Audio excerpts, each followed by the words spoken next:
Welcome to Backbone Unlimited. My name is Matt Hartsky. Over the next few minutes, I want to share with you what I've learned from over 34 years of Western big game hunting. Thousands of mistakes, hard lessons, failures, and the wins that only came because of them, so you can shorten your learning curve, hunt smarter, and become a more capable and confident hunter. In this episode, we're going to be tackling one of the most common questions I get and one of the hardest for newer hunters to answer, especially coming into the new year. Where do I even begin with elk hunting? For a lot of people, elk hunting feels like staring up at a massive mountain. Overwhelming, intimidating, and almost impossible to know where to take the first step. You've got gear lists that seem endless, maps with more drainages than you could ever cover, and endless opinions online about calling strategies, tags, or the best units. It's enough to leave you paralyzed before you even start. And I get it. I remember when I first set out to elk hunt decades ago, I didn't have a clue. I made all the mistakes. I chased cold sign, blew stocks, called at the wrong times, carried the wrong gear, and suffered through long miles wondering if I even belonged out there. But those mistakes taught me something important. Success in elk hunting doesn't start with having it all figured out. It starts with building a foundation. And that's what this episode is all about. Now, I'm going to strip away the noise and give you a clear roadmap for how to start your elk hunting journey the right way. We're going to cover the mindset you need before you ever buy a tag, the behaviors you need to understand about elk, how to pick a state and a season, what kind of shape you need to be in, the gear that really matters, and the simple skills that will put you ahead of most beginners.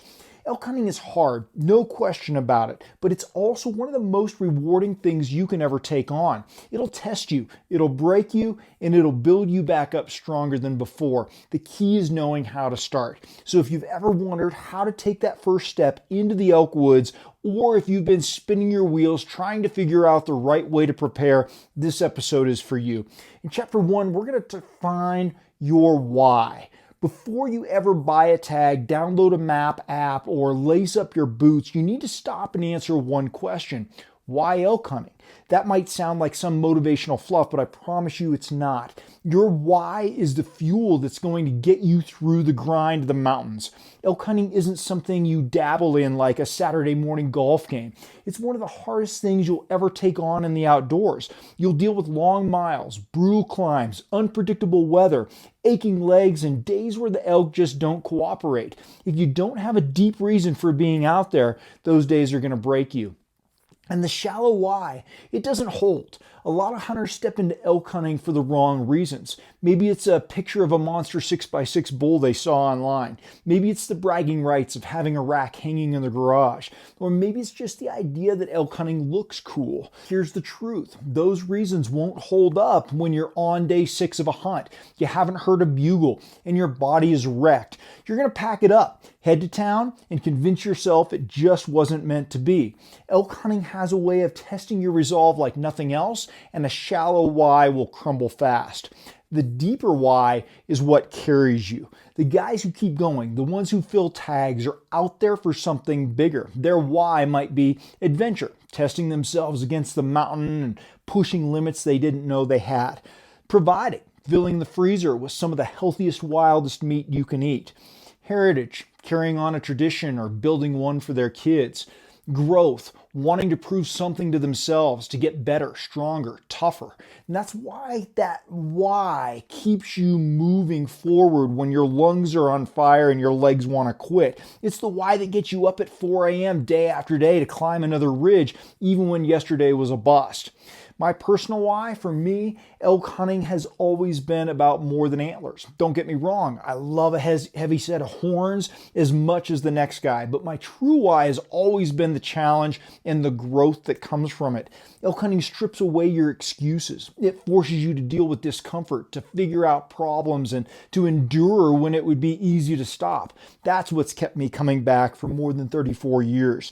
Every hunt teaches me something new about the mountains, about elk, and about myself. And why this matters for you as a beginner is that you might be tempted to skip this step. You might think, that's cheesy. I'll figure it out when I'm out there. But I can tell you from experience, if you don't nail this down now, you're going to struggle later. Your why becomes your anchor. When you're glassing for the third straight day without spotting an elk, you remind yourself, I'm here because I wanted to prove to myself that I could do hard things.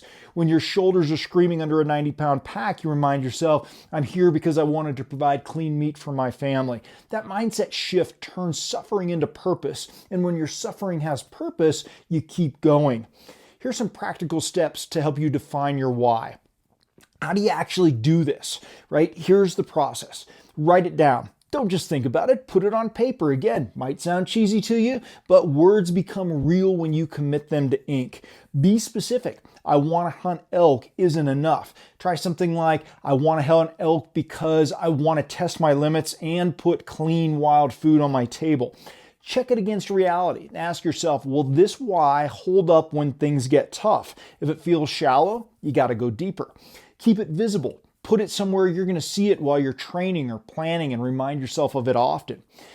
This is the foundation of success. I know this might not feel as exciting as gear lists or calling strategies, but trust me, this is where elk hunting really begins. Without a strong why, all the best tactics in the world won't matter because the first time things get tough, you're going to fold. But with a strong why, you'll have a backbone that carries you through every setback. And in the elk woods, setbacks are guaranteed. Success isn't guaranteed, but persistence, that's in your control. Defining your why gives you a reason to persist. It's the first and most important step in your elk hunting journey. Chapter 2, we're going to talk about understanding elk behavior. When you're just starting out, the single biggest mistake you can make is thinking elk are just oversized deer, and they're not. If you go into elk hunting with that mindset, you'll spend more time confused and frustrated than you will learning. Elk are a completely different animal. They're bigger, louder, more social, and far more mobile. And if you don't understand how they live, move, and survive, you're going to spend a lot of time chasing shadows. Elk are herd animals. At the most basic level, elk are herd animals, and that means that they think, move, and survive as a group. Where one goes, more will follow, and that can be both a blessing and a curse. It means that if you find one elk, you're often in the right neighborhood to find more. But it also means when one cow catches your wind, the whole group is gone in an instant. In the fall, bulls gather harems of cows, right? Competing with each other for dominance. You're not hunting individuals as much as you are hunting group dynamics. And that's why you'll often see a single bull with 15 to 20 cows and why sometimes bugling at one elk suddenly brings in others you didn't know were there. Let's talk about their seasonal movements. Understanding elk behavior starts with knowing how they move throughout the seasons. In summer, elk are up high in the alpine meadows and cooler timber. They're feeding heavy on grasses and forbs, building strength for the rut. In early September, bulls start separating from bachelor groups, moving towards cows. Elk are still focused on feed and water, but social dynamics are shifting. During the peak rut, which is mid to late September, this is the chaos in the mountains, everything everybody dreams about. Bugling, fighting, herding, constant movement. It's the most exciting time to be in the woods, but also one of the hardest to predict because bulls are running themselves ragged. The post-rut, we're going to call that October on. Bulls break off and seek recovery zones. Isolated, more quiet country with feed and security. Cows herd up, focused on survival. During the late season, we're going to say November on, deep into December, elk are going to drop lower, following food sources like agricultural fields, winter ranges, and south-facing slopes where snow melts first. When you know where elk should be in a given month, you stop wasting time in the wrong country. You've got to focus on their daily needs: food, water, cover, and security. Elk are slaves to those four basic needs. Their food, their grasses, forbs, shrubs, and whatever else is available. They'll feed in open meadows at night and bed in cover during the day. Water. Elk need daily access to water. Springs, creeks, seeps, wallows. Pay attention to how close that is to feed and bedding areas. Cover. Elk love north-facing slopes, benches, and thick timber for bedding. They want shade, cool temps, and security. They want that security more than anything. Elk avoid pressure. Hunters, predators, even hikers can push them into new drainages. Once pressured, they don't usually come back quickly. Every elk movement you'll ever see revolves around those four needs. Learn to identify them on the map and confirm them in person, and you're going to already be 10 steps ahead. You've got to understand also that elk respond to pressure. This might be the hardest lesson for beginners to grasp. Elk don't tolerate human pressure at all. If they smell you, hear you, or sense repeated disturbance, they're gone. And not just 200 yards gone, often a whole drainage away. Elk have massive home ranges, and they'll happily move if an area feels unsafe. And that's why some hunters say the elk just disappeared overnight. They didn't disappear, they just shifted to where they felt safer. This is why things like wind, calling discipline, and access routes matter so much. Elk can survive wolves and mountain lions, but sloppy hunters spook them faster than anything. I've learned this lesson the tough way. Early in my hunting years, I thought if I just found fresh sign and called enough, eventually a bull would show up. Instead, I educated more elk than I care to admit. I'd blow a bugle into a drainage, get an answer, charge in without thinking about thermals, and suddenly the woods would go dead. It wasn't until I slowed down, studied their behavior, and respected how sensitive they are to presence that I started consistently finding elk, right? Once you understand that their survival depends on detecting threats before threats get close, you realize you're not just hunting elk, you're hunting elk behavior. So how do you apply this as a beginner? Start by observing. Don't feel like you need to call or charge in every time you find sign. Sit back, glass, and watch. Think like an elk. Ask, where would I feed? Where would I water? Where would I bed to stay cool and hidden? Where would I run if there was pressure? Try to keep a journal, especially in the beginning. I still do. Every encounter you have, good or bad, write down what happened and why. Over time, patterns are going to emerge for you. And here's the truth. Elk hunting is really just pattern recognition. The more you understand how elk behave, the easier it gets to predict where they're going to be. And when you can predict where they're going to be, you stop relying on luck and start relying on knowledge. If you want to begin elk hunting the right way, don't start with calls or gadgets. Start by learning elk, because when you understand the animal, every decision you make in the field becomes sharper, more intentional, and more successful. In Chapter 3, we're going to talk about choosing a state and a season. One of the first big roadblocks new elk hunters run into is figuring out where to hunt. You jump online and suddenly you're buried in regulations, tag systems, point creep, and more opinions than you can sort through. It feels like you need a law degree just to buy a tag, and a lot of new hunters get stuck here. They spend so much time researching the perfect hunt that they never actually step into the elk woods. And here's the truth though. The best elk hunt for a beginner is the one you can actually go on. That might be over the counter or draw tags. When we talk about elk tags, there are two main categories: those over the counter, OTC, and limited entry or draw tags.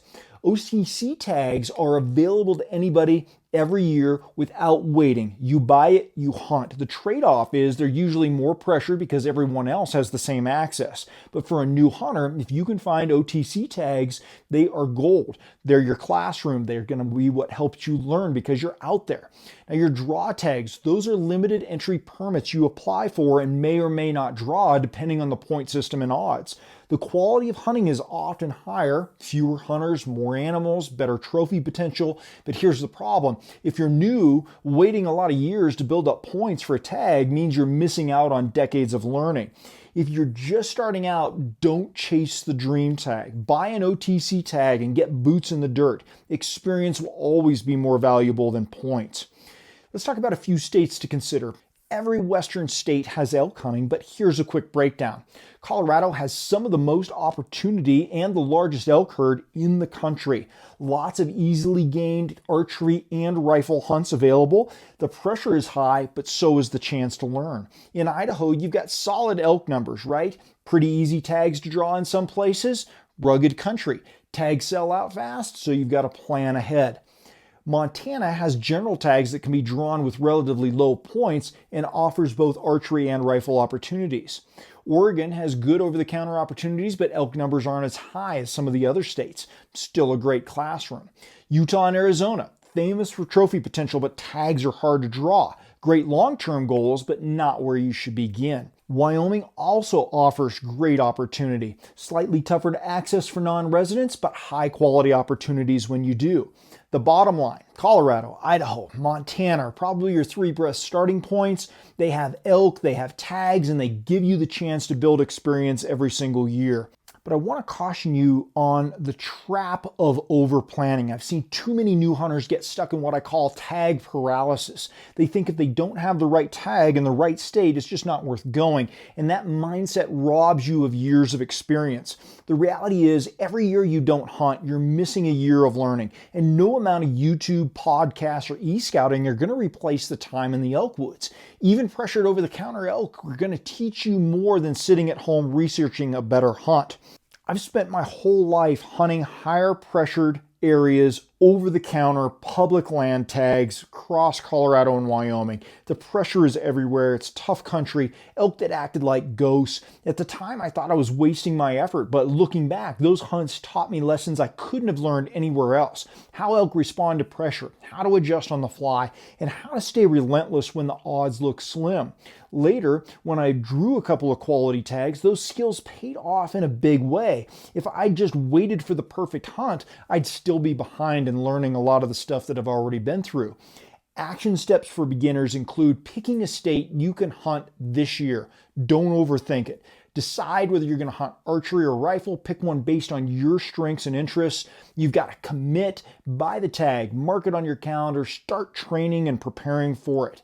Why all of this matters. Elk hunting isn't about waiting for opportunity, it's about creating it. Every day you spend in the elk woods sharpens your instincts, builds your skills, and brings you one step closer to success. The worst elk hunt you ever go on will still teach you more than the best hunt you never went on. In Chapter 4, we're going to talk about e-scouting and ground truthing. Technology has changed the game in elk hunting. When I started out, we didn't have satellite maps or mobile GPS or 3D terrain tools. We had paper maps, compasses, and a lot of guesswork. Today, with apps like OnX and Google Earth, you can virtually scout an entire unit from your couch, and that's an amazing advantage if you know how to use it. But here's the trap. Too many hunters spend hundreds of hours e-scouting and never actually set foot in elk country. They drop 1,000 waypoints, color code every drainage, and convince themselves they've got the mountain figured out. Then they show up and realize maps don't kill elk. The truth is, e-scouting is a tool. It gives you a starting point, but the real answers come from ground truthing, putting boots on the dirt, smelling the air, feeling the wind, and reading the country with your own eyes. Here's what you want to look for on the map. When you're e-scouting, don't overcomplicate it. Start with the elk's 4 needs: food, water, cover, and security. For food, look for meadows, benches, burns, and open pockets where elk can feed. In the early season, that means high elevation meadows. Later in the year, south-facing slopes and edges where grass holds longer. For water, you're looking for springs, seeps, wallows, creeks. Elk need water daily, and the closer they are to feed and bedding, the better the area is going to be. They're looking for cover, thick north-facing timber, benches halfway up slopes, ridges with dark timber. Elk bed where they feel safe and cool. They're looking for security. This one's harder to see on a map, but ask yourself, where can elk go to get away from hunters? Look for the roadless areas, the deep, dark drainages and pockets that are tough to access.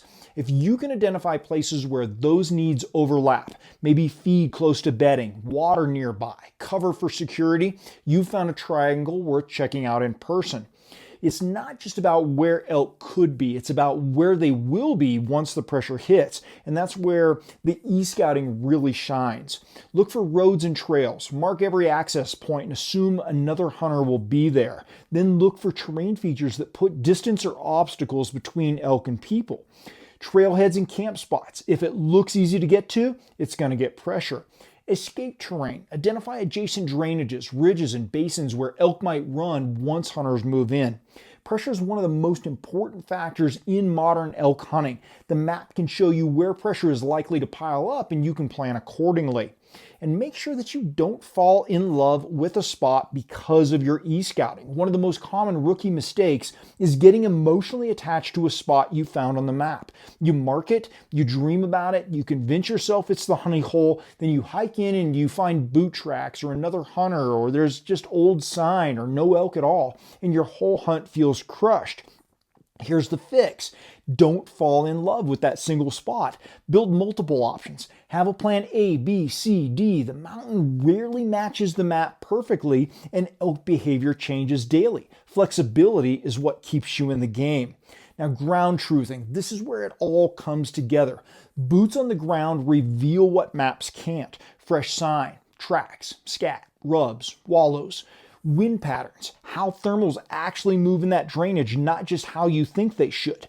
Hunter pressure, where camps are set up or likely to be set up. How many trucks are going to be at the trailhead? How beat up a trail looks. Elk presence, you're never going to know for sure until you glass them, hear them, or bump them. Ground truthing is humbling, but it's where the learning happens. Every time you step into the country, you're going to be adding a new piece to the puzzle. Now, I remember a hunt where I'd marked the perfect meadow on my maps. Food nearby, water close, north-facing bedding above. I thought for sure it would be loaded with elk. I hiked 6 miles in, climbed a ridge, and nothing. Not a track, not a rub, not even an old piece of poop. 2 days later, while moving to plan B, I found elk stacked in a small overlooked pocket just a half mile from a road, a place I ignored because I thought it was too close to pressure. That hunt reminded me that maps are starting points, not guarantees. Here are some practical steps for beginners and the e-scouting. Pick 2 to 3 areas per hunt, not 10, not 20. You've got to keep it manageable. Mark access and pressure zones. Know where hunters will likely be before you arrive. Identify the triangles, right? The food, the water, the cover all close together. Scout with your feet. The first day or two of your hunt, focus on learning where the elk actually are, not just where you thought they'd be. Elk hunting is a moving target. They shift with pressure, weather, and seasons. If you only rely on maps, you're going to consistently feel like you're chasing ghosts. But if you pair smart e-scouting with on-the-ground learning, you're going to adapt more quickly. And adapting is the difference between going home empty and going home with meat. You got to remember, maps don't kill elk. Hunters who know how to use maps then confirm with boot leather do. In Chapter 5, we're going to talk about the physical preparation for the mountains. If you want to know the truth, here it is. Elk hunting is hard. Not just, I'm a little sore hard. It's the kind of hard that chews people up, spits them out, and sends them back to camp with their tail between their legs. And 9 times out of 10, it's not because they didn't know where to go or how to call. It's because their body wasn't ready for the mountains. That's the reality of elk country. The mountains don't care how badly you want the elk. They don't care how nice your gear is or how tuned your bow shoots. Every step in elk country is earned. You're going to climb thousands of vertical feet, drop into their drainages that feel bottomless, and crawl out of them with a pack that suddenly weighs twice what it did on the way in. I've guided, hunted with, and trained a lot of people over the years, and I can tell you the number one factor that separates hunters who last from hunters who quit is physical preparation. If your body breaks down, the hunt's over, plain and simple. Forget the idea that elk hunting is just about cardio as well. Yes, you're going to be sucking wind at 9,000 feet, but what will break you faster than anything is a lack of strength. Your legs, you've got to be powerful, enduring legs that climb steep ridges, descend with control, and carry weight. Squats, lunges, step-ups, and loaded hikes should be staples in your training. Your core, a strong core keeps you balanced under a heavy pack. Planks, carries, rotational work, can't skip any of it. Upper body, while not as critical as legs or core, pulling, pushing, and carrying strength all help when you're maneuvering gear, shouldering a pack, or quartering an elk. Think of strength as armor. The stronger you are, the more resilient you become against fatigue and injury. Let's talk about cardio and endurance. This is not something to downplay, right? I'm not trying to downplay the cardio. Elk country demands lungs. If you can't climb 1,000 vertical feet without stopping every 50 yards, you're going to struggle to keep up with the hunt. But here's the nuance. It's not just about being able to jog 3 miles on flat ground. You need mountain endurance, the ability to hike steep, uneven terrain with weight for hours, day after day. That means training like you hunt. Hike hills with a weighted pack. Mix long, steady efforts with short, high-intensity climbs. Train your lungs and legs to handle both sustained effort and sudden bursts. The goal isn't to look like an endurance athlete. The goal is to move efficiently and recover quickly in the mountains. and you've got to train with a pack. This is the piece that a lot of new hunters miss. They train in the gym, they run on the road, but they never practice under a loaded pack. Then the first time they throw 60 to 90 pounds of meat on their back, their body goes into shock. Don't make that mistake. Train with your pack before season. Load it with sandbags, water jugs, or even just gear, and hit local trails. Learn how it rides, where it rubs, and how your body reacts to weight. By the time you put quarters in that pack, it should feel familiar, not like a new kind of torture. Mental toughness through the physical prep is one of the secret underlying components of the training. It's something that I've learned after decades in this game. It's that physical preparation isn't just about muscles and lungs. It's about what happens in your mental toughness while you're doing those things. When you've spent months training hard, pushing yourself through workouts you don't feel like doing, grinding through weighted hikes in the rain, you build a bank of mental resilience. On the mountain, when things get tough, you'll draw from that bank. You'll know you've done hard things before, and you'll trust yourself to do them again. Hunters who skip this step often hit a wall, not because their body can't, but because their mind hasn't been tested ahead of time. Physical prep gives you the confidence, and confidence is what carries you when doubt creeps in. I'll never forget one pack out early in my hunting years. I wasn't nearly as prepared as I should have been. The bull was down deep in a canyon, several miles back in, and the climb out felt endless. Every step was pain, and honestly, I wasn't sure I was going to make it. I learned the hard way that my lack of conditioning wasn't just uncomfortable, it was dangerous. Fast forward to later years when I'd built training into my life year-round, same kind of pack out, even heavier, but the difference was night and day. My body could handle it. My mind was sharper. Instead of misery, it became a challenge I could take pride in. That's the power of preparation. So here are some practical steps for beginners. If you're wondering where to start, here's a simple plan. Strength training, at least 2 to 3 times a week, focused on squats, lunges, step-ups, deadlifts, core work, building durable legs and strong trunk. Cardio training, again, a minimum of 2 to 3 times a week. Mix in long hikes, hill sprints, stair climbs, interval work. Train both slow grind and explosive effort. Pack training, all the time.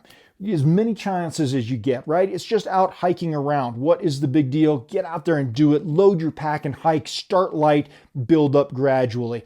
And consistency is what matters here. Don't crash train 2 months before season. Make this a lifestyle. Elk hunting is too demanding for shortcuts. You can buy gear, study maps, and learn calling strategies, but if your body quits on you, none of it matters. Elk hunting rewards the prepared, and physical preparation is the foundation that supports everything else. When you're gasping for air at 10,000 feet, chasing bugles at dawn, or grinding out a heavy pack out, your training will be the one thing that keeps you moving forward. Don't skip it. Don't cut corners. Start now, because in elk country, you don't rise to the occasion, you fall to the level of your preparation. In chapter 6, we're going to talk real quick about a gear system that works. And here's a truth that a lot of new elk hunters need to hear. Gear doesn't kill elk, hunters do, and your preparation does. But gear absolutely does matter. It's the difference between staying in the mountains when things get tough or tapping out early because you're wet, blistered, or overloaded. The problem is, too many beginners think gear is the whole equation. They fall into what I call gear fever, buying every gadget and camo pattern on the market, then still failing in the field because they don't know how to use half of it. What you need isn't a giant collection of stuff. You need a gear system, the essentials that work together, keep you in the hunt, and support the mission.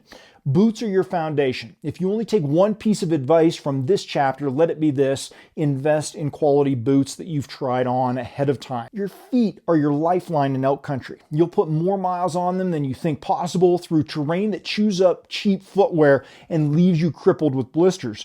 The wrong boots will ruin your hunt faster than anything else.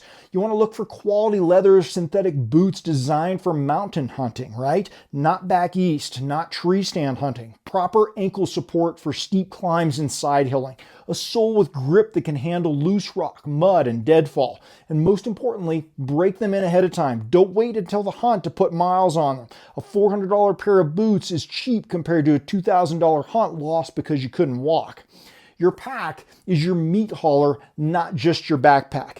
Every elk hunter dreams of the pack out, but very few are actually ready for it. You're not just carrying gear, you're carrying hundreds of pounds of meat, antlers, and hide if you're successful. If your pack isn't up to that job, you are in for a nightmare. Your pack should fit you properly. Adjustable torso length, solid hip belt, snug shoulder straps, and load lifters are a must. You're going to haul heavy loads comfortably. A good frame that keeps weight on your hips and not pulling down on your shoulders. It's got to be able to expand and compress, enough space for multi-day hunts, but able to cinch down for day trips. It's got to be extremely durable. Cheap packs break under elk quarters. We've seen it a lot. Don't gamble there. Test it, train with it, learn how to load it. A good pack makes the hardest part of elk hunting survivable. Your clothing, layers over fashion. Here's another place beginners waste money, chasing the latest camo patterns. Elk don't care if your jacket is last year's model or if you spent $800 on the newest pattern. What matters is layering. Your clothing system should do three things: keep you dry. Wet equals cold, cold equals misery. Invest in a good waterproof outer shell. It's got to keep you warm. Merino or synthetic base layers, mid-layer insulation like a puffy or fleece, and outer shell. It's got to be able to adapt to conditions. Elk hunting can swing from 80 degrees in the afternoon to 20 degrees before sunrise. Layers let you adjust quickly. Buy quality where it counts, but don't get caught up in the fashion game. Function beats flash. Your weapon is an extension of your body. Whether you hunt with a bow or a rifle, your weapon is the most personal piece of gear you'll carry. It has to become an extension of you. So many guys don't do what's necessary with those weapons ahead of time. Bow hunters, you got to pick a bow you can draw smoothly under stress, not just one that maxes out poundage. Shoot broadheads that fly like your field points. If you're having to do a ton of recalibrating and tuning, you're not set up properly, right? Practice in every position, kneeling, sitting, uphill, downhill. Rifle hunters, invest in a rifle that shoots consistently and a scope that holds zero and has a big enough field of view for you to find animals, not just one with a huge bell and an extreme magnification. Practice at real hunting distances, 200, 300, 400 yards if you're comfortable, and know your limits. All the gear in the world won't save you if you can't make the shot when it counts. Your kill kit, one of the most overlooked essentials. A lot of new hunters over-obsess about optics, camo, calls, and forget the one kit that actually matters when success comes. Your kill kit. At minimum, it should include sharp, reliable knife and replaceable blades, extra blades and sharpeners, right, if you need them, game bags, quality, breathable, reusable, nitrile gloves to keep things a little cleaner, right? Keep your fingers and hands cleaner, less slippage. Paracord rope, tying quarters up if you need to for stability if you're alone, or getting them up in a tree if you need to cool them out, and a headlamp with fresh batteries, all mandatory parts. When you're standing over your first elk, heart pounding, daylight fading, that kit is what lets you break that animal down and protect your meat, so don't cut corners there. Your optics, nice to have, not always need to have, right? Good binoculars and a spotting scope can be a huge asset, especially for rifle hunters covering big country. But if your budget is tight, don't feel like you need to drop $2,000 on glass right away. A solid pair of mid-tier binoculars and knowing how to use them well will take you a long way. And don't try to buy your way out of inexperience. Here's something important to understand for all of us, right? No piece of gear will make up for lack of knowledge or toughness. I've watched guys show up in the most expensive camo with the latest rangefinder, $3,000 packs, filled with all the latest and greatest equipment, bows tuned to perfection, and they still fail because they didn't put in the work ahead of time. I've also watched hunters in hand-me-down gear, secondhand rifles and bows, and boots held together with duct tape, punch tags because they knew elk, respected the wind, kept grinding, they were prepared for the hunt. Gear is a tool. Tools don't win hunts, hunters do. So to recap this section, here are a few practical steps for beginners. Prioritize boots, build a clothing system with layers, not just camo.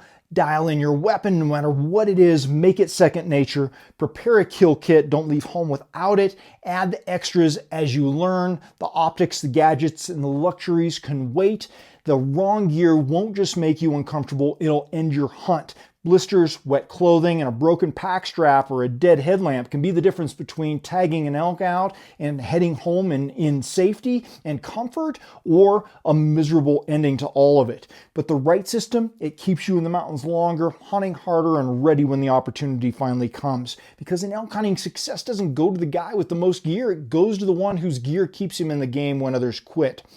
In Chapter 7, we're going to talk about wind and thermals, because it's one of the most important laws out there. It's the invisible enemy. You can have the best tag in the state, you can have the finest gear money can buy, and you can have all the preparation in the world, but a bull screaming his head off at 200 yards away and the wind isn't right, you might as well pack it up and head back to camp. That's how important this chapter is.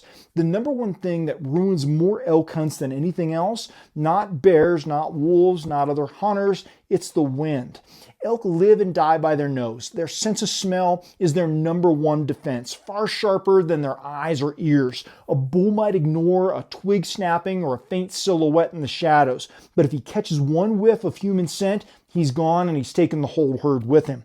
I've seen bulls bugling hard, raking trees, worked up into a frenzy, and the second my wind shifted, silence, gone. No sound, no tracks, no second chance. If you don't learn to understand and respect wind, you'll never consistently kill elk.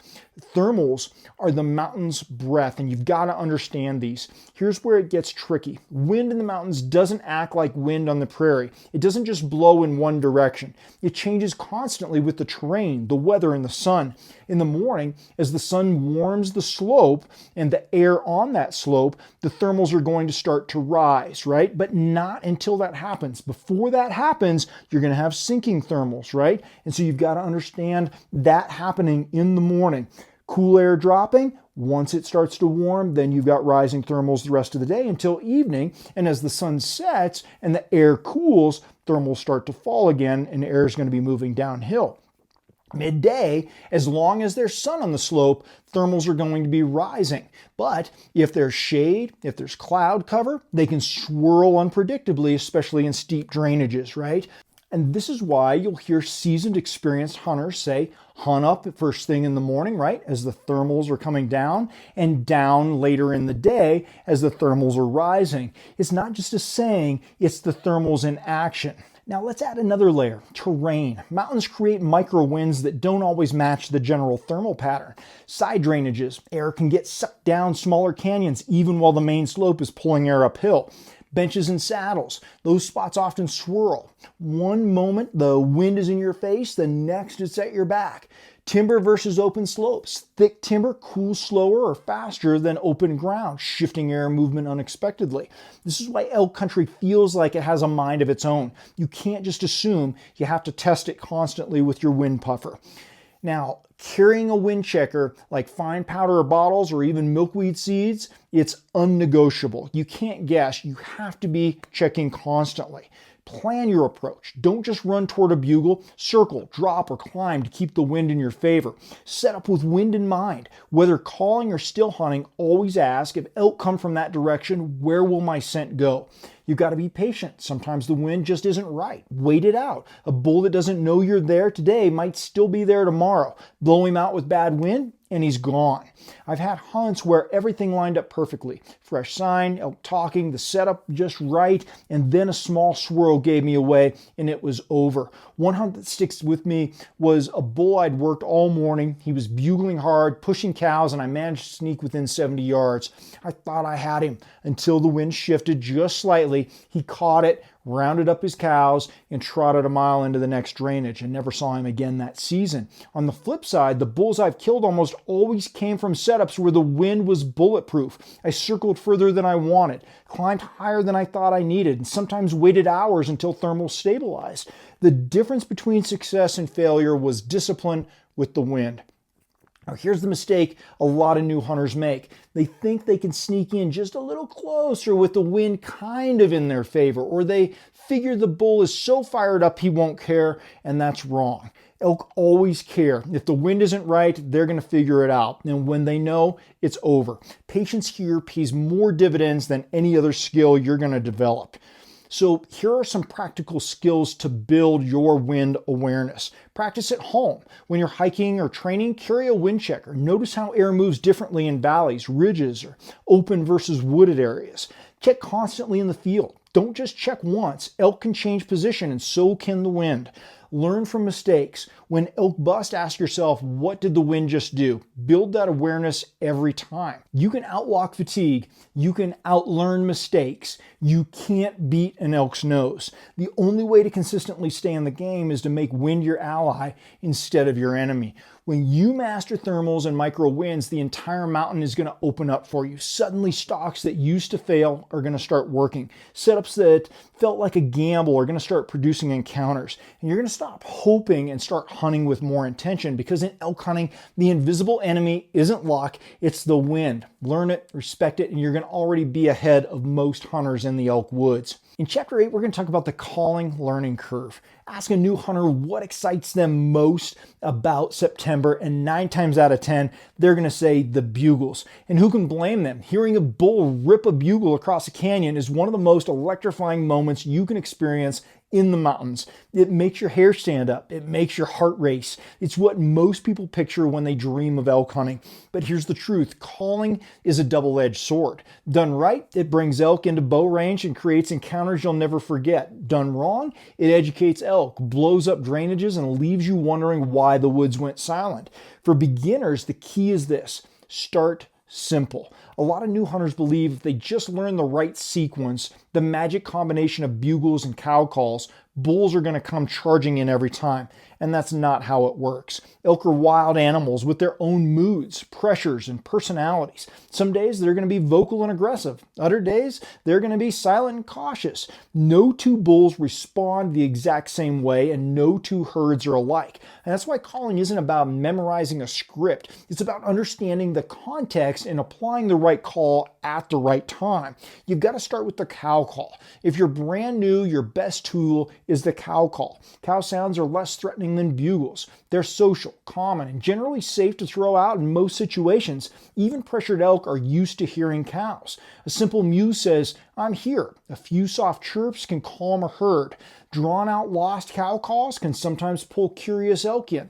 Practice with a diaphragm, external read, or even a push button call if that's where you need to start. Don't worry about sounding perfect. Real elk don't always sound perfect either. What matters is tone, rhythm, not overusing it.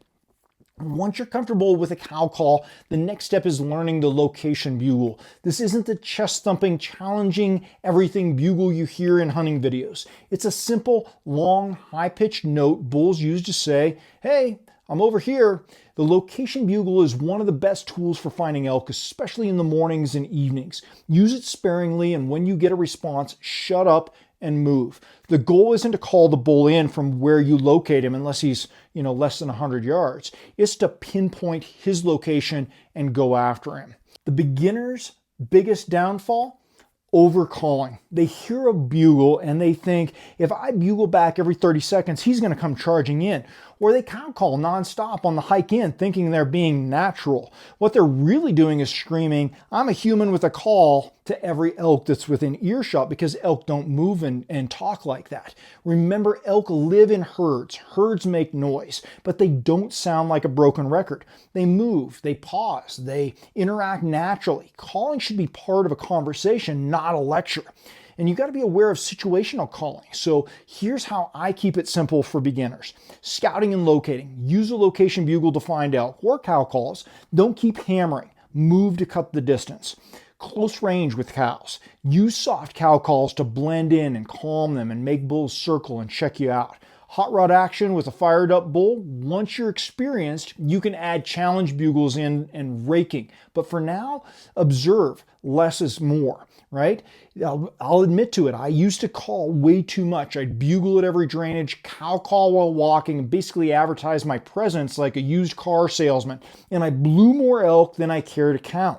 Over time, I learned that silence often kills more bulls than sound. I can't tell you how many times I've been sitting quietly, just watching and waiting, when elk walked right into me because they had no idea I was there. The best callers I know aren't the loudest, they're the most disciplined. So you've got to work on building your calling skills up a little at a time.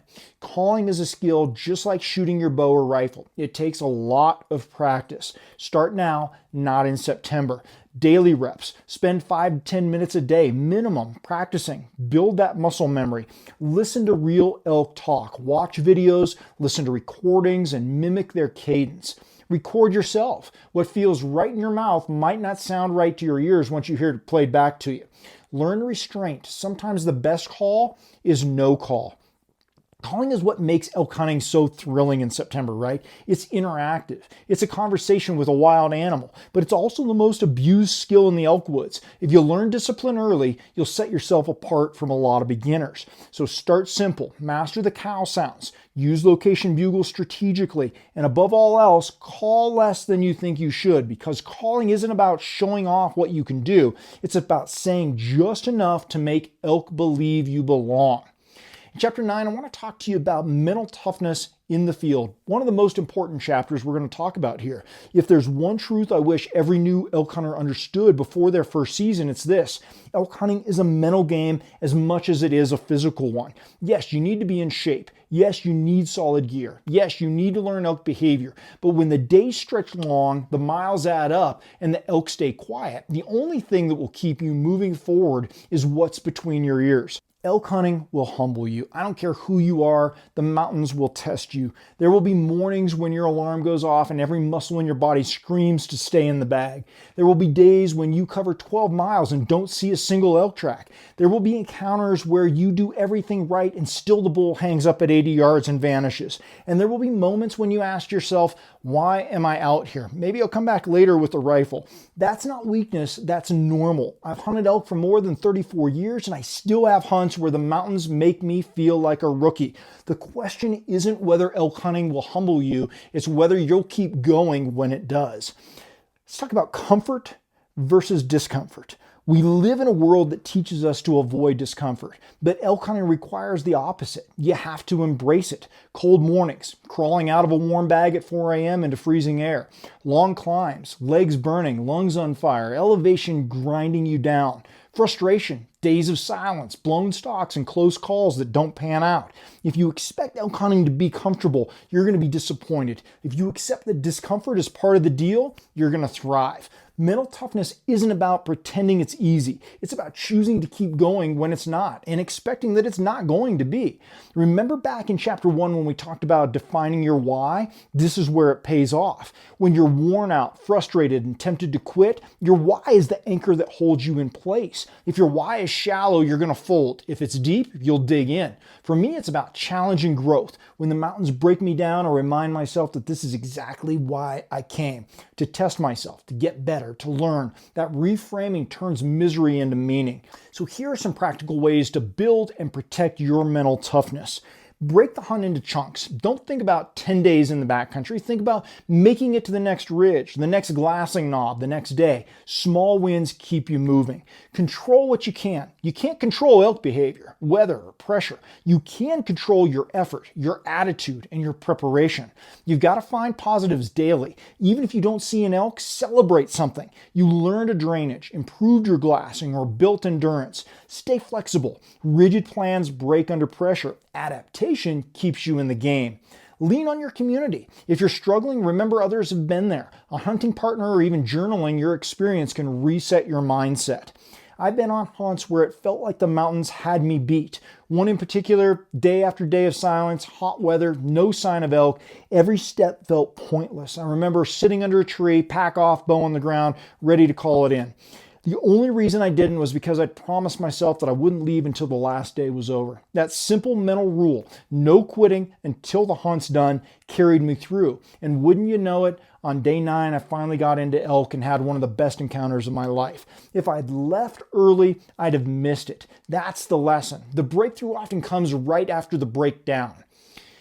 You don't have to wait until September comes to build this mental toughness. Every workout, every long hike, every time you choose discipline over comfort, you're training your mind as much as your body. Push yourself when you want to quit. Train in bad weather. Take the long way instead of the easy way. all of it adds up. By the time you've hit the mountains, you've already proven to yourself that you don't fold when things get hard. Elk hunting isn't just about finding elk, it's about lasting long enough to find elk, and that requires grit. The hunters who succeed aren't the ones with the fanciest gear or the deepest pockets. They're the ones who simply don't quit. They put in the time. They stay in the game, day after day, mile after mile, setback after setback. If you want to begin your elk hunting journey the right way, commit now to being that hunter. Accept that it will be hard. Expect to get knocked down and promise yourself you'll get back up every single time, because in the elk woods, success belongs to the relentless. In chapter 10, we're going to talk about just starting, because experience is the teacher. We've covered a lot of ground in this episode, from defining your why to learning elk behavior, picking a state, scouting and preparing your body, dialing in your gear, mastering wind, starting with calling, and building mental toughness. But at the end of the day, all of this boils down to one truth. The best way to learn elk hunting is to go elk hunting. You can read all the articles, binge all the YouTube videos, and listen to every podcast out there. And while that knowledge helps, it's never going to replace the lessons you'll learn in the field. Don't wait for perfect. Too many beginners hold themselves back by waiting. They want the perfect tag, the perfect gear, the perfect level of fitness before they head out. But here's the reality. Elk hunting will never be perfect. The conditions will always be tough, the terrain always unforgiving, and your preparation will always feel like it could have been better. If you wait until everything lines up, you'll never go. And every year you don't go is a year you lose the most valuable teacher of all, and that's experience. You're going to make mistakes. That's not optional. It's guaranteed. You're going to blow stalks. You're going to call at the wrong times. You're going to misread the wind. You're going to set up in the wrong spot. But every one of those mistakes is tuition. You're paying in time, sweat, and frustration. And in return, you're learning lessons no book or podcast could ever teach you. The elk woods have a way of engraving those lessons deep. Once you've blown a herd with a bad wind, you're never going to forget to check your thermals again. Once you've packed a bull out of a hellhole, you're never going to forget to consider pack-out routes during scouting. Those hard-earned lessons are what eventually turn beginners into killers. Here's what usually happens. Your first year, you're just trying to survive and not get lost. The second year, you start recognizing patterns. By the third or fourth year, you've got enough encounters under your belt that you stop doubting whether you belong.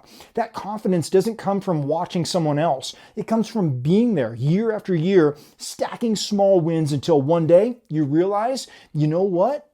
You're doing it. My experience is to learn by doing. I'll be honest, my first seasons were rough. I failed more than I succeeded. I came home empty-handed plenty of times, but each hunt taught me something. Over time, those lessons stacked up. And now, after decades in the elk woods, I can look back and see how those failures were the foundation of every success that came later. I wouldn't trade those early struggles for anything, because I know they built the hunter I am today.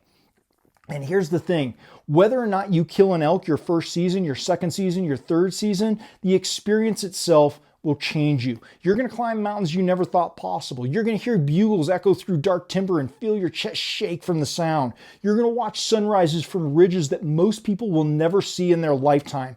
And even if you go home empty, you're going to go home richer with stories, lessons, and a fire to get back out there. Action steps are to just start. So here's my challenge to you.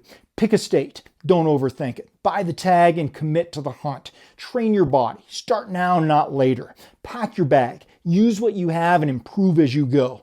Go hunt. Step into the elk woods and let experience do the teaching. That's it. That's the formula. You can't become an elk hunter by wishing. You can only become one by hunting elk. The lessons will come. The success will come, but only if you start. Because in the elk hunting woods, there's no substitute for time in the mountains. The elk themselves are the best teachers you'll ever have.